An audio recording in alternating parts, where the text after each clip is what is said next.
Good morning, or depending on when you're watching this, good afternoon, good evening, or good night. My name's Ross, and as always told out of Voice of Radio, and if you've missed the days when Darkrai was one of the greatest Pokemon around, have I got wonderful news for you, ladies and gentlemen. Have I got wonderful, wonderful news. You see, Darkrai VSTAR has gone and been revealed, as we knew it was likely to be today, and we knew it was coming. As a side note here, just a quick note that, yes, we saw these on a Japanese sales sheet a while ago. We're pretty good here. We only report the information, which seems very, very reliable. We are very, frankly, very discerning when it comes to what we do and don't report for pretty obvious reasons. You will notice that I never told you that character rares were going to be coming in Battle Region, because although that information was out there, it didn't seem terribly believable. And you will notice that now Battle Region has gone and been officially revealed, and there has been no mention of character rares anywhere. That's not to say character rares aren't in Battle Region, we don't know. But that information never seemed believable, so although a bunch of other people were reporting on that, we never mentioned that on this channel, and there was a very good reason for it. Darkrai VSTAR, however, that information seemed absolutely believable. And not only is it here and real, but it looks really, really good. As a side note, it's coming in a deck, not in a box. So the other day I showed you the Glaceon and Leafeon VSTAR boxes coming in Japan. And I told you they were very, very similar to our Glaceon and Leafeon boxes. And they are, incidentally, you get the VSTAR, and a bunch of packs. Well, what's interesting here is that they are actually decks, not just boxes with packs and the VSTAR. So I'm no longer willing to say we'll get this exactly like Japan did. It is now, I think, more likely that these cards end up getting put in our sets, because generally when Japan gets these decks, we tend to get the cards posted into our sets. We don't know is the honest answer, but I will let you know as soon as we do. As a side note, these decks look absolutely nuts. In these decks, you literally get Ultra Ball, Quick Ball, Professor's Research Rowan, Boss's Orders Cyrus, and the new Cynthia draw card. So yeah, if you're looking for staples, ladies and gentlemen, these are very good decks to pick up. But you also get Darkrai V, Darkrai V-Star, and oh yeah, they're reprinting Dark Patch. Because that's what we needed, right? A reprint of Dark Patch. As a side note, because of Dark Patch and a couple of other cards, there is a very good chance that this Darkrai ends up being really properly over the top good. Now, of course, our translations here come from the lovely Antoine Boulet. You should expect that by now. And if we start off with Darkrai V, there is nothing special about Darkrai V. 210 HP is fine, but hardly particularly inspiring. It's not as high as we see on some of them, so nah, sorry, not particularly buying that. We've then got 2 energy, 50 damage, which is about vanilla, boring, and honestly kind of rubbish as you could expect. And then we've got 3 energy, 130 damage, and sleep. Yay! And look, I appreciate the fact that it's Darkrai and it puts you to sleep. Thematically, that is lovely, and I very much appreciate it. But none of these attacks are particularly good, and we won't be spending much time talking about them, because we're already done.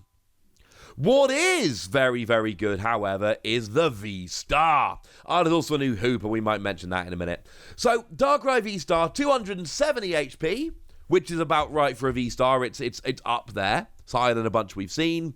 But really here, it's the attack Dark Pulse. 2 colorless energy, 30 damage, plus 30 more for each darkness energy attached to your Pokemon.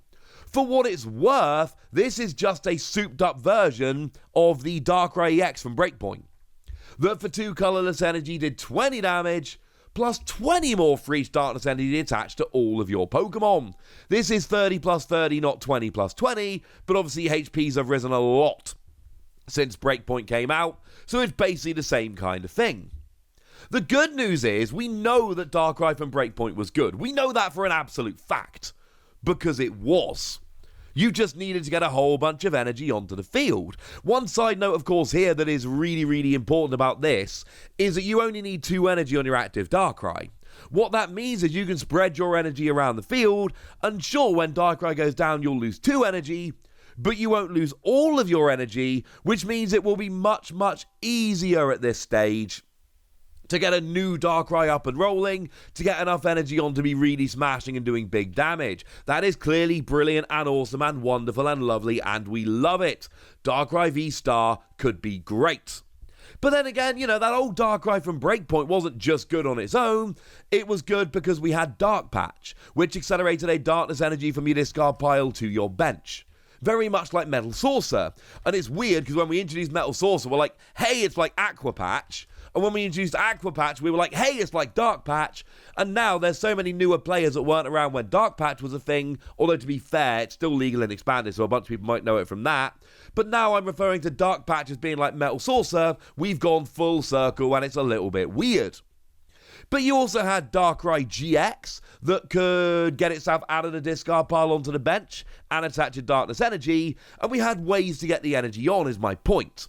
And I talked about Raichu V the other day, and I told you that that lets you discard as much lightning energy as you like from all of your Pokemon, and then you do 60 damage for each one discarded, but I told you all we really have for that at the moment is Flaffy, so I am unconvinced as to whether it's going to be particularly good or not. Well, great news, ladies and gentlemen. Darkrai's not worried. Firstly, like I've said, Dark Patch is back. Dark Patch is a phenomenal card. You're going to play 4 in your deck. That is an extra 4 energy. That's an extra 120 damage. That is good. But let's not forget that we got Galarian Moltres. And when I say Galarian Moltres, I mean both of them. But let's start off with the non-V for the moment, the one from Evolving Skies. Because what that one does, it's got a rather lovely ability whereby when you play it from your hand onto your bench, you get to attach 2 Darkness Energy from your hand to this Pokemon, which incidentally is the exact same ability we saw on Darkrai Prism Star, but Darkrai Prism Star was limited to 1 copy in your deck. Galarian Moltres isn't. Plus, we've got Scoop Up Net nowadays, so you can always try and move the energy off and then Scoop Up Net and then play it down again. It's not that easy nowadays, but it's possible. It's something you can do. Use a couple of energy switch to move them off and then reuse it. I think that might be too awkward, but I'm saying it is an option. And then you've got Galarian Moltres V that lets you attach a Darkness Energy from your discard pile to itself, and it's a really good attacker. But now every time you do that, that's an extra 30 damage with Darkrai. Important to note, Galarian Moltres V is limited to once during your turn, regardless of how many Galarian Moltres V you've got. It's not once per turn per Galarian Moltres, it is just a flat once per turn, which obviously makes a huge, gigantic difference. If it wasn't, this would be overly broken. As it is, you've got Dark Patch, Galarian Moltres, and Galarian Moltres V.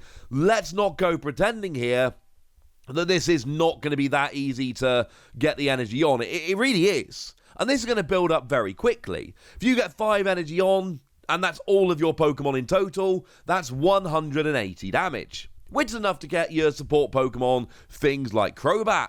Incidentally, Crobat is being included in the Darkrai deck, but not with a new regulation mark. It's still regulation mark D, so it's not that amazing. But it's nice to have easier access to it for the short time, well, the year or so it's going to be, legal in Japan. So that's going to help. And then you just go up from there. 1 more energy, you'll get a lot of Pokemon V. 2 more energy, you'll get all of them. 3 more energy, you'll get V-Stars. So, 8 energy, that's 8 times 30, plus the base is 9 times 30, which is 270. That'll get Darkrai and things like that. Plus, of course, you've always got Choice Band, or Choice Belt, I think it's called nowadays, which will let you do an extra 30 damage, which seems pretty gosh darn good. And this is going to add up quickly. When we see a card like this, or a card like Raichu, the big question is always, alright, fine, massive potential, but let's be real here, how easy is it to get the energy on? Because when we looked at Blacephalon, which is actually very, very similar to Raichu, but a bit less powerful, Blacephalon had the combination of Welder and Beastring, so it was amazing. So even though Raichu does more damage, we look at it and go, might not be as good as Blacephalon. Here, you've got Galarian Moltres V, and Dark Patch. Those cards alone are going to get you through the majority of the game, if not the whole of the game, because you've got your regular energy attachment. I mean, it is really not outside the realms of possibility to, over the course of the first couple turns, get a Galarian Moltres V, there's 2 extra energy, a Galarian Moltres Evolving Skies, there's 4 extra energy, and a couple of Dark Patch, that's 6 extra energy. With your 2 attachments for the turn, that's 8 energy in 2 turns. That is not crazy. That's a Galarian Moltres turn 1, 2 Dark Patch, and a single Galarian Moltres with a couple extra energy. It's not like I'm filling my bench. That's 2 bench spaces for getting energy, and the rest of the bench space I can use for draw and things of that nature. This is going to be a really good deck. Darkrai has been good many times in the past, and it honestly just looks like we're going back to that again. It is absolutely nuts. Seriously, this is going to be absolutely amazing. Now, there was a new Hooper in here as well, and we might as well mention it because I do like to go through all the new cards. It'd be a little bit rude if we didn't. So, what does Hooper do? It's not that great, if I'm honest with you, ladies and gentlemen. I'm sorry. Free Energy 100 is bad, and single energy attaches 1 Darkness energy from the deck to one of your Pokemon. I appreciate being able to attach energy from the deck, not having to get it in the discard, but also, I attach 1 energy to this, and then I accelerate an energy. I've got to use this for 2 turns in order to make it worth it. You might as well just attach the energy to Darkrai, because you want to be going off turn 2. Like, that's how Darkrai VSTAR is going to work. You want to be going absolutely nuts on turn 2 of the game. That is the plan. So yeah, that's a little bit great, ladies and gentlemen. That's a little bit great. Darkrai V, I don't really care. Darkrai V-Star is brilliant. Dark Patch is back. And I haven't even mentioned the V-Star power yet. And I've been gushing about how great this is. That should tell you kind of what you need to know. What is a V-Star power? It's an ability that puts 2 item cards from your discard pile into your hand. It's so good. Like, so good. It's Junk Hunt as an ability. And we all know Junk Hunt was absolutely brilliant. I love this. Like, if Darkrai V-Star didn't have a V-Star power, I would think it was brilliant. But it does have a V-Star power. How ridiculous is that? It's very ridiculous is the answer, ladies and gentlemen. Very ridiculous. Because this can get your Dark Patch back. Or it can get your Choice Belt back. Or it can get you, I mean, literally anything. It can get you a Pokemon search card to go and get the card you want. It can get you an ordinary rod to go and recover one of your Pokemon. Now, it's not quite as good as Arceus V-Star. I do think that does need to be pointed out. Arceus V-Star, remember, can get any 2 cards from your deck as an ability. This is any 2 item cards from your discard. Now, there is, of course, an argument in the late game that this is actually better because you're going to have more item cards in your discard than you're going to have resources left in your deck because you're going to have gone through a bunch of your deck and run out of stuff. This, of course, lets you reuse. In the mid to late game, this I just love it. I think it's absolutely brilliant. Now, I wish Versus Seeker was still in the format because then you could use this to get Versus Seeker to get a supporter card. It's not that, unfortunately, which is very sad, but this is still absolutely brilliant. As an ability, it's great. And I don't even think that's why we're playing the card. Like I say, I think Dark Pulse is good enough that we are playing this regardless, but I do think this ability is nuts. One other thing I do feel the need to mention, however, this is weak to grass. And that's huge, because Darkrai's always been weak to fighting. The really good EX from Dark Explorers, weak to fighting. The one from Breakpoint, weak to fighting. The GX, weak to fighting. The Level X, weak to fighting. If this was weak to fighting, we could all go, ha ha ha, Galarian Zapdos. And that is a brilliant, brilliant option to take down Pokemon V or VMAX or V-Star that are weak to fighting. But this isn't weak to fighting, this is weak to grass. And I know that Leafeon's a good deck right now, and there's going to be a bunch of people playing that. That's not passed me by. But if this was weak to fighting, we would have a really easy counter to it. It's not. And I ain't saying we can't counter it with its grass weakness, but I absolutely 100% am saying that it is going to be significantly more difficult to counter being grass weak than fighting weak. I think we are heading into a top tier deck right now. I'm giving this 5 Wassies. I think we are going to see a lot of Darkrai. It's weird because Darkrai's been so good in the past that we got a lot of Pokemon TCG players for whom Darkrai is their favourite Pokemon because of how good it's been in the past. As a side note, it is well documented that one of the card creators over in Japan, who actually makes the cards, is a big Darkrai fan. So if you're thinking, is it a coincidence we always get Darkrai and Darkrai's always good? No, it's not a coincidence. That's very deliberate. Someone who makes the cards, it's their favourite, and I don't blame them. Can you imagine how many good Mamoswine we'd have if I was in that job?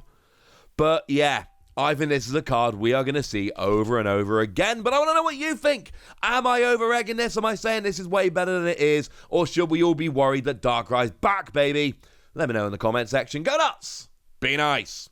And then make sure you like this video, subscribe to this channel, follow me on Twitter at TheWassi, and Twitch for some live action at twitch.tv/PTCG Radio. If you want to support the channel, get some bonus podcasts and all that good stuff, head on over to patreon.com/PTCG Radio, where you can do exactly that. But by far the most important thing, as always, look after yourselves till next time, would ya? Thank you very much for watching. My name's Ross, and you've been watching PTCG Radio.